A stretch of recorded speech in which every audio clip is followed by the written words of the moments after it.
Acara ini dipersembahkan oleh Kembali lagi di Ngopi 45 tentunya masih membahas mengenai memutus mata rantai penyebaran COVID-19 dengan jaga jarak.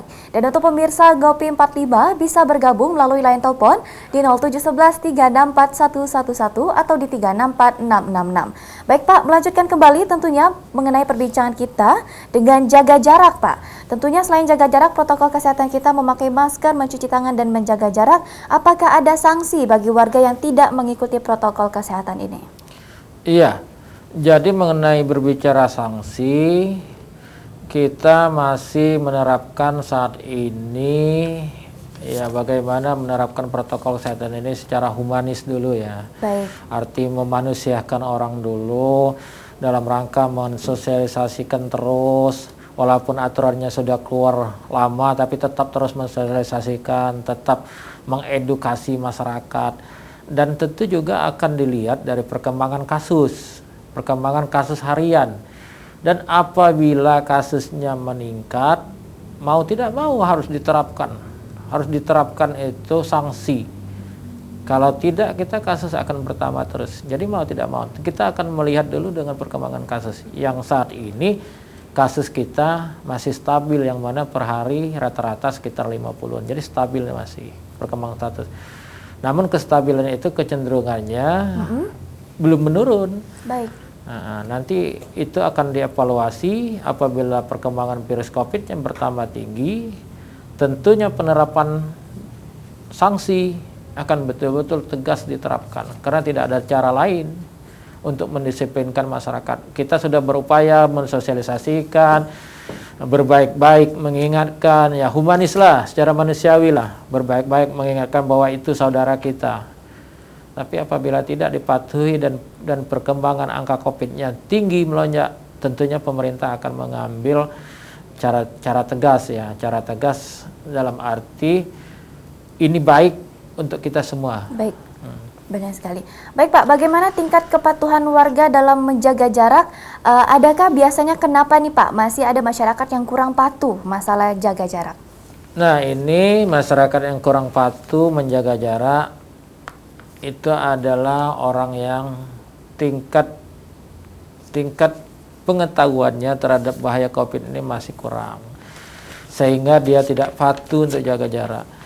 Nah, kami menghimbau, mari sekarang ini bisa diakses, kita semua rata-rata lah punya Android ya, bisa diakses bagaimana bahaya COVID. Marilah luangkan waktu sejenak biar kita tahu bagaimana bahaya COVID ini untuk kita dan orang lain. Oke lah, kita tidak berbahaya, tapi orang lain di sekitar kita kan ada pemilik kita yang lebih tua, yang sangat berisiko, berbahaya. Mari kita lindungi mereka. Nah, karena masih pengetahuannya tentang itu masih kurang, sehingga dia lalai ya. Nah, tentunya kami selaku petugas dan juga petugas di lapangan selalu mengingatkan dengan orang-orang itu ya, yang dalam bahasa kita itu tekak bantal lah. Tapi tetap kita bersabar lah, karena ini menyangkut perilaku. Bersabar ya. Jadi orang-orang yang itu seperti itu dia lalai dan kendor untuk patuh terhadap protokol kesehatan. Baik. Sekali lagi kami mengingatkan, pandemi ini tentunya tidak bisa berakhir oleh kita sendiri. Tidak bisa berakhir oleh institusi kesehatan sendiri misalnya. Dibutuhkan oleh semua pihak, dibutuhkan dari kita semua partisipasinya, kerjasamanya. Oleh karena itu kita harus sepakat rame-rame. Apabila keluar rumah, pakai masker, jaga jarak, dan cuci tangan. Selesai. Saya rasa selesai. Dan itulah cara yang terbaik saat ini untuk memutus rantai penularan COVID ini dan kita keluar dari pandemi ini. Baik. Dan cara yang murah dan mudah dilaksanakan. Murah dan mudah dilaksanakan. Protokol kesehatan, tetap menjaga jarak, memakai masker, dan juga mencuci tangan.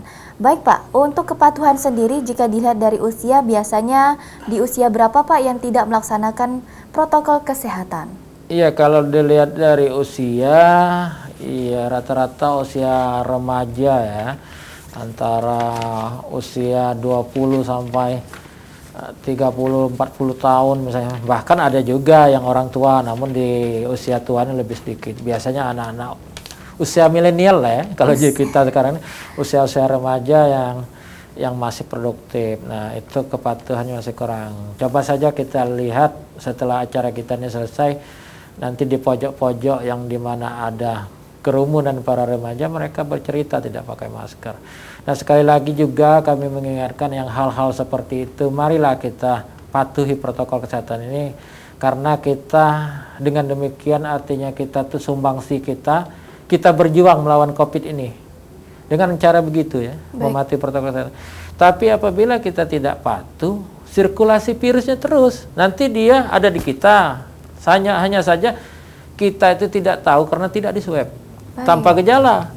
Dan kita nanti secara tidak sadar menularkan dengan orang dekat kita, menularkan dengan teman kita, saudara kita. Terus bersirkulasi terus. Tidak pernah habis. Sampai kapan kita mau keluar dari pandemi ini? Pertanyaan kalau kita tetap tidak patuh. Oleh karena itu kuncinya, mari kita sama-sama sepakat, satukan tekad, kita bisa melawan COVID ini dengan menerapkan protokol kesehatan. Baik, tentunya Pak, salah satu yang disebutkan sebelumnya biasanya tempat-tempat anak milenial ya Pak ya, tempat nongkrong yang sering melanggar jaga jarak. Selain itu di mana lagi Pak biasanya? Nah, ini kami juga ya, menurut pantauan kita ya, kita juga sering lewat juga. Terkadang anak-anak yang pakai sepeda motor dia, motor parkir nanti dia cerita atau duduk-duduk cerita, komunitas-komunitas seperti itu. Ya silakan saja cerita, tapi harus kita ingatkan antar teman kita, kita ini pakailah protokol kesehatan supaya penyakit ini tidak terus menyebar di tengah-tengah kita. Intinya memutus rantai penularan. Kalau putus rantai penularannya, kasus baru tidak bertambah lagi, kita selesai, keluar dari pandemi ini, enjoy lagi, bersenang-senang lagi, kembali ke situasi normal, tidak perlu pakai masker lagi, kita bisa bersalaman, bisa berdekatan. Baik, ke depan Pak, apa dan bagaimana yang akan dilakukan Dinas Kesehatan Provinsi Sumsel dalam kembali mengingatkan warga mengenai jaga jarak dan juga protokol kesehatan? Ya, kita terus tak bosan-bosannya, tak henti-hentinya. Sekali lagi saya ingatkan karena ini menyangkut perilaku dan perilaku ini memang sulit untuk dirubah secara cepat. Maka kami bersabar dan terus mengkomunikasikan, mengedukasi, mendidik masyarakat, menyampaikan informasi tentang bahaya COVID dan pentingnya melakukan protokol kesehatan di setiap kesempatan, baik itu sifatnya individual maupun itu sifatnya kelompok. Jadi kita terus melakukan itu ya, demi putus-putusnya rantai penularan COVID ini. Baik Pak, pesan untuk warga Sumsel Pak, agar lebih sadar lagi, lebih ingat lagi dalam protokol kesehatan, agar kita bersama-sama ya Pak ya, untuk memutus mata rantai penyebaran COVID-19, biar kita bisa melakukan kembali new normal, aktivitas seperti biasa tanpa ada ketakutan lagi Pak. Iya, baik ya, terima kasih kepada Sriwijaya TV telah mengajak kita untuk berdiskusi di sini. Kami berpesan kepada masyarakat Sumsel khususnya, kepada sanak keluarga, sahabat ya, dan teman-teman sekalian, kita intinya semua saudara, maka itu kita memakai masker adalah melindungi saudara. Dan ingat, saat ini sampai hari ini penambahan COVID kita terus, setiap hari yang rata-rata 50 orang per hari kasus baru. Baik. Itu yang terdeteksi, artinya pandemi kita belum selesai. Kalau kita ingin selesai dengan pandemi ini, mari patuhi protokol kesehatan, memakai masker, jaga jarak, dan selalu mencuci tangan agar penularan COVID ini terhenti.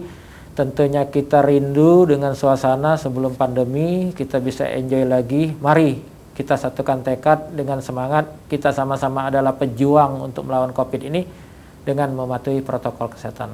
Ya. Baik, terima kasih.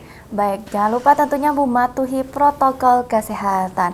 Terima kasih Bapak Yusri SKM MKM sudah berkenan meluangkan waktunya berbincang bersama kami di Ngopi 45 membahas mengenai memutus mata rantai penyebaran COVID-19 dengan jaga jarak. Terima kasih Bapak. Ya, sama-sama. Baiklah pemirsa Ngopi 45, pemirsa, untuk mencegah penyebaran COVID-19, ingat pesan Ibu dengan selalu terapkan 3M. memakai masker, menjaga jarak, dan mencuci tangan. Dengan penerapan perilaku 3M, Indonesia segera terbebas virus corona menuju Sumsel Bangkit, Sumsel Adaptasi Kebiasaan Baru, Indonesia Maju. Akhir kata, saya Rizky Amrina undur diri dan sampai jumpa. Wassalamualaikum warahmatullahi wabarakatuh.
Acara ini dipersembahkan oleh